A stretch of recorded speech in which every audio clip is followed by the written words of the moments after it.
What is trauma-informed care? In short, trauma-informed care is a holistic, psychosocial approach to treating a patient that has experienced some kind of trauma.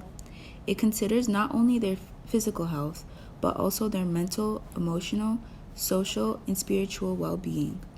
Trauma-informed care practices are generally based upon the principles of safety, peer support, empowerment, and resiliency. Trauma-informed care focuses on the relationship between the person providing the care and the traumatized individual.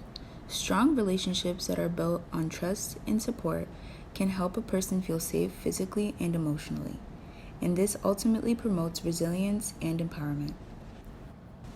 Trauma-informed care aims to teach individuals skills that will allow them to cope with the stress trauma brings upon them, improving the patient's quality of life overall.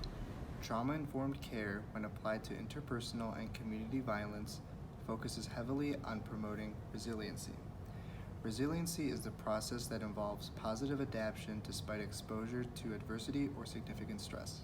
Trauma-informed care helps victims build social, cognitive, and emotional skills in order to reduce the rate of violent re-injury. As it relates to violence in urban communities, trauma-informed care considers the pervasive nature of trauma and aims to heal not only the individuals, but also works towards healing the community. Trauma-informed practices are based upon the understanding that violently injured patients are victims of the structural issue that creates community violence rather than an individual behavioral issue. Trauma-informed care can be used in a hospital setting to address the needs of victims of violence through a PTSD lens and base their practices on the principle that trauma feeds into a cycle of violence.